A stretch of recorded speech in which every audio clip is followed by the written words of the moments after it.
Hello everyone, welcome back to my channel. I hope you all are doing well. So this is the second part of the zoology series which we are currently continuing since yesterday. So I have already uploaded the part 1. So this is the next part in which we will be discussing the chemical messengers.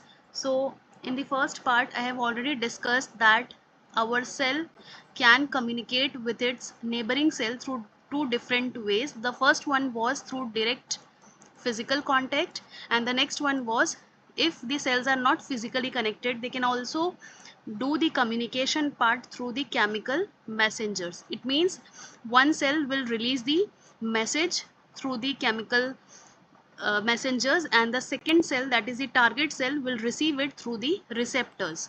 So in this part we will focusing on how, if the cells are not physically connected, how they are doing the communication. So this will be a very important session because यहाँ से CSIR and GATE में there are so many questions frequently asked from this topic. So I will request that do subscribe the channel for the quality content related to every kind of lecture, every topic you will be getting insights of through bio.com, and also you will be having some research based shorts or technique based shorts through this channel. So I will request कि subscribe please कीजिए, because जितना ज़्यादा आप subscribe करेंगे उतना मुझे motivation मिलता है कि मैं और कुछ कंटेंट बनाऊं, क्योंकि इतने इयर्स की रिसर्च की जर्नी के बाद में पता चलता है कि स्टूडेंट्स को एक्चुअल में क्या चाहिए, बिकॉज यू ऑलरेडी नो कि एक स्टूडेंट को पता नहीं होता है, वो बिल्कुल नया होता है, कुछ भी एक्सपीरियंस नहीं होता है, तो वो सारी चीज़ें मैंने भी एक टाइम पे फेस की थी. So my only motive is to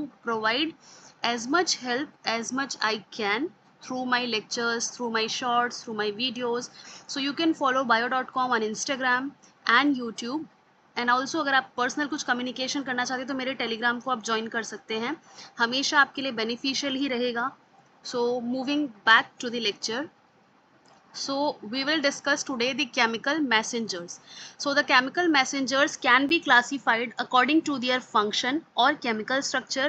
So as per the functional classification, currently we are having paracrines, neurotransmitters and hormones. यानी कि केमिकल मैसेंजर्स के तीन स्पेसिफिक कैटेगरीज हम पढ़ते हैं, जिसमें से पहला है पैराक्राइन, दूसरा है न्यूरोट्रांसमीटर और तीसरा है हॉर्मोन्स, जिसे हम एंडोक्राइन भी बोलते हैं because they are synthesized by the endocrine gland. Now when these messengers are released into the interstitial fluid which is inside our body.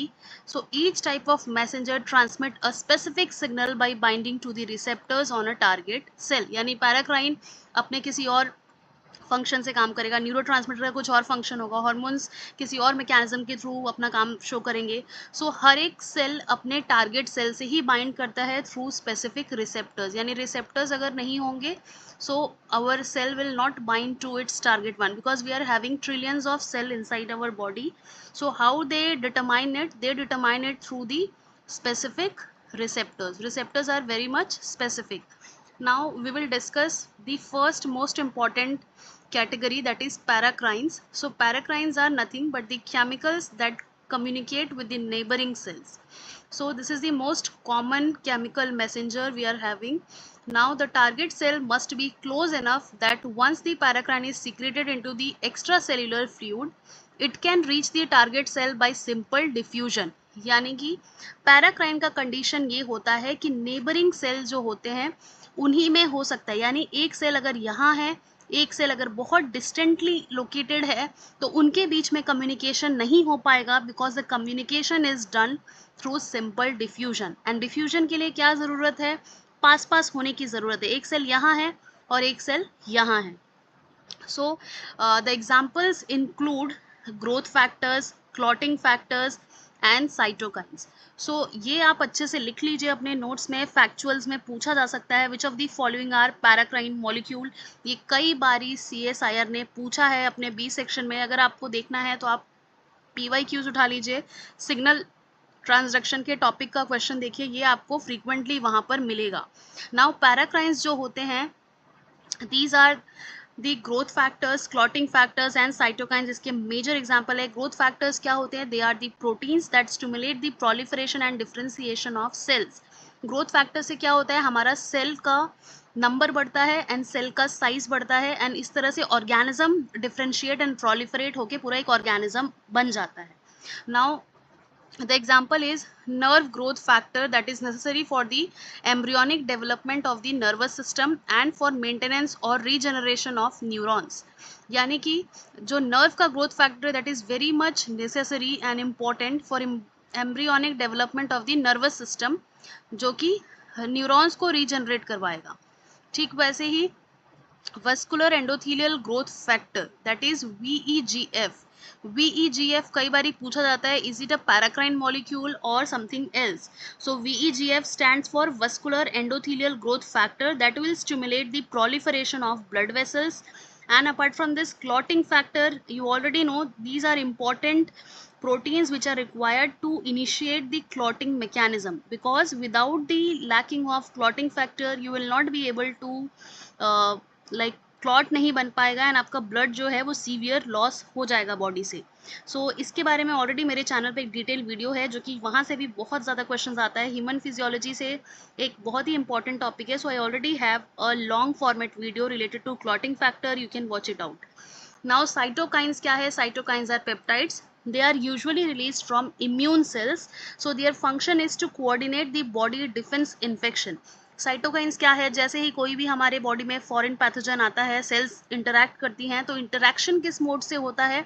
Cytokines release होते हैं. So almost most of the cytokine function as paracrines. Other travel in the bloodstream to distant target cell and function like hormones. यानी कुछ cytokines जो होते हैं वो paracrine होते हैं, जो नेबरहुड में ही लोकेटेड होते हैं, आसपास ही होते हैं, but some of them are distantly located. तो अगर डिस्टेंटली लोकेटेड हैं तो उन्हें ब्लड से पास होना पड़ेगा and we know that blood से वो अगर पास होगा so it will be endocrine, ductless gland जिसे हम बोलते हैं, और हॉर्मोन्स के जैसे वो काम करता है. So now moving next part, histamine क्या है? हिस्टामिन पे भी बहुत सारे क्वेश्चंस आते हैं. Histamine is an example of paracrine chemical messenger. And histamine से क्या होता है? Histamine is an important in allergic reactions and inflammation. So we already know कि हिस्टामिन कौन सी सिक्रीट करता है? It is secreted by mast cells which are scattered throughout the body. So histamine क्या है? जो भी हमें एलर्जिक रिस्पॉन्सेज हमारी बॉडी में दिखते हैं, ऑल ऑफ अ सडन हमें स्नीजिंग, कफिंग होने लगता है, वाटरी आइज हो जाते हैं, रेडनेस आ जाता है, किसी भी तरह का पैचीनेस स्किन पे, इरिटेशन, ये सारी चीज़ें होती हैं हिस्टामिन से. So it occurs in response to bacterial infection and various form of tissue damage. The release of histamine by mast cell is a part of complex cascade of event called inflammation. So it is a part of, or you can say the consequence of inflammation. जब भी body में inflammation होता है, किसी type का infection होता है, तो उसके रिस्पॉन्स में हिस्टामिन रिलीज होता है. सो ऑटोक्राइंस क्या है? ऑटोक्राइंस are a subclass of paracrines that act on the same cell that secreted them. यानी अभी तक मैंने जितना भी बताया, पैराक्राइन का एग्जांपल यहाँ पे हमने देखा ही, growth factor, clotting factor, cytokines. Apart from that, histamine are also a paracrine, fourth one, and also autocrine are a subclass of paracrine. Autocrine मतलब सेल्फ सेल खुद ही रिलीज करके खुद ही के रिसेप्टर से बाइंड करवाएगा. So this is known as the autocrine. You already have information about autocrines. Now next part. So next one is neurotransmitter. यानी अभी तक हमने पैराक्राइन पढ़ा, फर्स्ट जो केमिकल मैसेंजर का क्लास है. Now the second class is neurotransmitter. Neurotransmitter क्या होता है? Neurotransmitters are chemicals, they are release into the interstitial fluid by the neurons. So you have to memorise it कि neurotransmitters release होते हैं interstitial fluid में body के by the neurons. Neurons are the structural and functional unit of our own nervous system. So these substances are released from a specialized portion of the neuron called axon terminal. यानी axon terminal से ये release होता है neurotransmitter which is very close to the target cell, और target cell उसे sense कर लेता है. Because the juncture between the axon terminal and the target cell is called a synapse. Communication by neurotransmitter is often called synaptic signaling. यानी जब हम communication के बारे में पढ़ते हैं, signals transaction पढ़ते हैं specifically to the neurons, यानी nervous system में कैसे communication हो रहा है, so उस चीज़ को specifically नाम दिया जाता है synaptic signaling. Because axon terminal से release होता है हमारा केमिकल मैसेंजर जो कि है न्यूरोट्रांसमीटर के फॉर्म में, सो इसीलिए इसको सिनेप्टिक सिग्नलिंग बोला जाता है. And then the cell that release the neurotransmitter is called the presynaptic neuron, whereas the target cell, which can be another neuron, a gland cell or a muscle cell, is called the postsynaptic cell. यानी कि बहुत ज़्यादा important point है ये, जो CSIR हमेशा पूछता है. हमें लगता है प्री सिनेप्टिक और पोस्ट सिनेप्टिक सिर्फ और पहले या बाद के से रिलेटेड कुछ कॉन्सेप्ट है, but no. Presynaptic neuron वो होगा जो न्यूरॉन न्यूरोट्रांसमीटर रिलीज करेगा, एंड जो टारगेट सेल, यानी कि टारगेट सेल क्या हो सकता है, वो एक न्यूरॉन भी हो सकता है, एक ग्लैंड सेल भी हो सकता है और एक मसल सेल भी हो सकता है. तो जो उसे सेंस कर रहा है वो हो जाएगा पोस्ट सिनेप्टिक सेल. यानी कि हमारा यहाँ पे क्या था, जो जंक्शन बनता है एक्सॉन टर्मिनल में एंड टारगेट सेल में, उसे हम बोलते हैं सिनेप्स. उसी के बेसिस पे pre synaptic neuron and post synaptic neuron हमारा हुआ है. नाउ अब हमारे पास में क्या है ऑप्शन, जो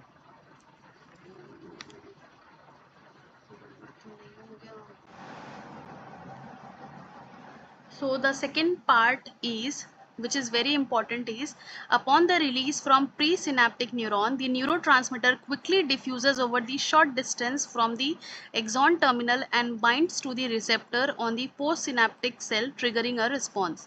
यानी जैसे ही presynaptic neuron से neurotransmitter release होता है, it quickly diffuses out over a very short distance from the axon terminal से निकल के जाके जो पोस्ट सिनेप्टिक सेल है, जो कि हमारा टारगेट सेल है, उसके रिसेप्टर में बाइंड करता है and after binding response generate करता है. Now communication between a neuron and its target cell is very specific because the neurotransmitter is directed only to cells with which the neuron has an anatomical association, the synapse. यानी ये बहुत ज़्यादा specific होता है. अगर आपको question पूछ रहा है कि कौन सा कम्युनिकेशन जो है वो हाईली स्पेसिफिक है और उसमें न्यूरॉन से रिलेटेड है या सिनेप्टिक वर्ड है, so you need to choose that as an answer, because जो न्यूरॉन और टारगेट सेल के बीच का कनेक्शन होता है that is very specific. Because जो न्यूरॉन है वो क्या होता है, वो डायरेक्टली उन्हीं सेल्स को अपना मैसेज या अपना न्यूरोट्रांसमीटर रिलीज करता है जो कि एनाटॉमिकल एसोसिएशन में, यानी फिजिकली किसी ना किसी तरह से रिलेटेड है, जिसे हम कहते हैं synapse. So an example of neurotransmitter is acetylcholine, which is released by the neurons that trigger contraction of skeletal muscles. So ये एक बहुत ही कॉमन एग्जाम्पल है जो हमेशा CSIR पूछता है. So acetylcholine जो है, it is a neurotransmitter which is released by the neurons. किस लिए रिलीज होता है, that triggers the contraction of skeletal muscles. Now next part which is the third category of the chemical messengers, यानी third category है हमारे chemical messengers की, जो कि है hormones. So we all know hormones are chemical substances which are secreted by our endocrine gland, which are also known as the ductless gland, and ये क्या होता है, डायरेक्टली इंटरस्टिशियल फ्लूइड में रिलीज होता है. So they can diffuse into the blood, यानी long distance तक ये ट्रैवल कर सकते हैं. टारगेट सेल जहाँ पे भी होगा वहाँ ब्लड के थ्रू ये वहाँ पे ट्रांसफ़र हो जाएंगे एंड देन वहाँ पे जाके वो रिलीज होंगे और अपना फंक्शन वो शो करेंगे. तो ये जो है एग्जाम्पल, फॉर एग्जाम्पल अगर आप इंसुलिन का ही ले लें, insulin is secreted by pancreas. It act on the target cell throughout the body to regulate the energy metabolism. So ये एक इम्पॉर्टेंट इसका एग्जाम्पल है. नाउ हम थोड़ा डायग्राम से समझते हैं, क्योंकि अभी तक आपने थोड़ा थ्योरी देखा, अब थोड़ा डायग्राम से समझते हैं. So this one is paracrine. You can see how neighbouring cells are connected. Like secretory cell है ये, और ये क्या है, टारगेट सेल. सिक्रेटरी सेल क्या करेगा, ये फर्स्ट सेल है, ये सेकेंड सेल है. सिक्रेटरी सेल क्या करेगा, अपना मैसेज रिलीज करेगा, यानी कि ये केमिकल मैसेंजर हम पढ़ रहे हैं तो केमिकल मॉलिक्यूल्स रिलीज करेगा. That is a paracrine. Why we are saying paracrine, so paracrine क्या होता है, अभी हमने पढ़ा कि सिंपल डिफ्यूजन होता है, इसीलिए सेल को क्या है, क्लोज प्रॉक्सिमिटी में रहना जरूरी है. तो ये टारगेट सेल है, यहाँ पे रिसेप्टर है स्पेसिफिक. यू कैन सी ये ऐसा है, अगर ये यहीं पे ऐसा होता तो क्या ये बाइंड हो पाता ये triangle paracrine molecule, no. So it is highly specific, वो तभी जाके बाइंड होगा. नाउ ये है पैराक्राइन. अब जो सेकेंड वन है वो क्या है, सिक्रेटरी सेल, जिसे हम बोलते हैं प्री सिनेप्टिक वन। सो ये क्या है, एक्सॉन टर्मिनल है यहाँ पे, जैसे हमने बताया पूरा न्यूरॉन है, structural and functional unit of nervous system, ये उसका एक्सॉन टर्मिनल है। यू कैन सी यहाँ पे ये न्यूरोट्रांसमीटर रिलीज हो रहा है, ये हमारा टारगेट सेल है। ये इसे सिक्रेटरी सेल, जैसे यहाँ पे सिक्रेटरी सेल था, वो क्या करता है, मैसेंजर को रिलीज करता है। तो ये सेक्रेटरी सेल क्या है, प्री सिनेप्टिक है। एंड जो उसे सेंस कर रहा है वो क्या है, उसे हम बोलेंगे पोस्ट सिनेप्टिक। तो ये टर्म याद रखना है, मैसेज जो भेजेगा, जैसे मैं किसी को मैसेज भेज रही हूँ तो मैं होंगी प्री सिनेप्टिक, आप रिसीव कर रहे हो तो आप क्या होगे, पोस्ट सिनेप्टिक। जैसे मैंने ये वीडियो बनाया है तो आप क्या हो रहे हो, मैंने ये वीडियो बनाया है, so I will be the presynaptic, you are the viewer, you are watching after the release of the video, so you will be the postsynaptic. So ये एक्सॉन टर्मिनल है, और ये neuro transmitter यहाँ पे ये circular form में show किया है, स्फेरिकल फॉर्म में, और ये इसका रिसेप्टर है जो इसको सेंस करेगा। सो ये स्पेसिफिक होता है काफ़ी। ये काफ़ी स्पेसिफिक इसलिए भी होता है क्योंकि न्यूरॉन जो है वो एनाटॉमिकली एसोसिएटेड होता है अपने टारगेट सेल से। इधर उधर कहीं भी उसका मैसेज नहीं जाएगा, सिर्फ और सिर्फ जो एनाटॉमिकल एसोसिएशन में होंगे उन्हीं से ही ये कॉन्टेक्ट कर पाएगा। Now the third one is endocrine cells. Endocrine cells you already know कि जो हॉर्मोन्स रिलीज होते हैं वो ब्लड स्ट्रीम के थ्रू डिस्टेंटली प्लेस्ड सेल को भी अपना मैसेज दे सकते हैं। You can see non target cell no receptor. ये इसलिए भी स्पेसिफिक होता है, जैसे मैंने फर्स्ट लेक्चर में भी बताया था कि रिसेप्टर बिना तो कम्युनिकेशन होगा ही नहीं, क्योंकि सेल्स तो हमारे एक दो तो है नहीं, ट्रिलियंस ऑफ सेल हैं।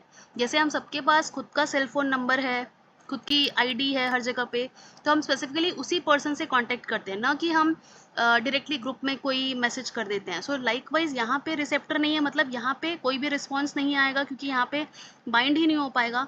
ये टारगेट सेल है, इसके पास रिसेप्टर है, हार्मोन जाके यहाँ पे बाइंड करे। यू कैन सी ये रेक्टेंगुलर है, इसका ये कॉम्प्लीमेंट्री है, यहाँ पे भी ये सर्कुलर है तो ये उसका कॉम्प्लीमेंट्री है, यहाँ पे भी ट्रायंगुलर है तो ये उसका कॉम्प्लीमेंट्री है। इस टाइप की चीज़ें बहुत ज़्यादा ध्यान में रखना है, कौन सा सेल सिक्रेटरी सेल है, कौन सा प्री सिनेप्टिक है, कौन सा पोस्ट सिनेप्टिक है। And in this one also you can see एक टेबुलर कंपैरिजन है, paracrine, neurotransmitter, hormones. Secretory cell type क्या हो सकते हैं, सेवरल हो सकते हैं। न्यूरोट्रांसमीटर में न्यूरॉन्स होते हैं। हार्मोन क्या होता है, हार्मोनल में एंडोक्राइन ग्लैंड होगा। नाउ डिस्टेंस क्या होगा, ये शॉर्ट होगा। एंड यहाँ पे शॉर्ट, लेकिन कंडीशन ये है कि even though neurotransmitter diffuse over only a short distance to the postsynaptic cell, जैसे मैंने बताया कि एनाटॉमिकल एसोसिएशन में ही होता है न्यूरॉन, तभी वो करेक्ट अपने सेल को दे देता है, तो कभी भी उसमें मिसमैच होने का चांस नहीं रहता है। Some neurons are involved in long distance communication because the neuron that releases the neurotransmitter is often quite long up to 1 metre. इसीलिए यहाँ पे एस्ट्रिक्स लगाए। कंडीशन ये है कि जो न्यूरोट्रांसमीटर के थ्रू जो कम्युनिकेशन होता है, it is for sure short distance पे होता है, क्योंकि अभी हमने पढ़ा कि एनाटॉमिकल एसोसिएशन होता है न्यूरॉन का टारगेट सेल से, तो इसीलिए स्पेसिफिक होता है। लेकिन कुछ जो न्यूरॉन होते हैं, वी नो दैट लॉन्गेस्ट होता है हमारा जो न्यूरॉन सेल है, नर्व सेल है, so it is 1 up to 1 metre. तो 1 मीटर के डिस्टेंस तक भी आप मान के चल सकते हैं कि डिस्टेंटली जो है, लॉन्ग डिस्टेंस पे भी अगर टारगेट सेल है तो उससे भी ये कम्युनिकेट कर पा रहा है। इसके अलावा मोड ऑफ ट्रांसपोर्ट क्या होता है, दोनों में ही डिफ्यूजन होता है। एंड ब्लड के थ्रू होगा किसमें, एंडोक्राइन में। एंडोक्राइन में लॉन्ग भी होगा क्योंकि ब्लड के थ्रू तो कहीं भी जाया जा सकता है। एंड क्लासिफिकेशन ऑफ मैसेंजर्स में क्या आएगा, अमीन्स, पेप्टाइड, प्रोटीन्स, इकोसिनॉइड्स। एंड इसमें भी एक्स्ट्रा क्या होता है, हार्मोन में स्टीरॉयड हार्मोन्स भी होते हैं, पेप्टाइड्स भी होते हैं, प्रोटीन्स भी होते हैं। ये सारी चीज़ें हम डिटेल में पढ़ने वाले हैं इसके बाद वाले लेक्चर में। यानी कि अभी हम ये केमिकल क्लासिफिकेशन ऑफ मैसेंजर्स भी पढ़ने वाले हैं, जो कि क्या है, किस किस केमिकल नेचर के हमारे मैसेंजर्स होते हैं। अभी तक हमने पढ़ा 3 कैटेगरी, जिसमें पैराक्राइन पढ़ा हमने, न्यूरोट्रांसमीटर हमने पढ़ा, और हार्मोन्स पढ़े। अब हम पढ़ने वाले हैं थर्ड लेक्चर में chemical classification of messengers, which is a very important one. Chemical classification पढ़ने के बाद में हम पढ़ने वाले हैं कि इनका मैकेनिज्म ऑफ वर्किंग क्या है। अगर आपको ये वीडियो अच्छा लगा हो, don't forget to subscribe the channel and do comment below जिस टॉपिक पे भी आप वीडियो चाहते हैं। I will provide it as soon as possible. Thank you so much for watching and keep learning.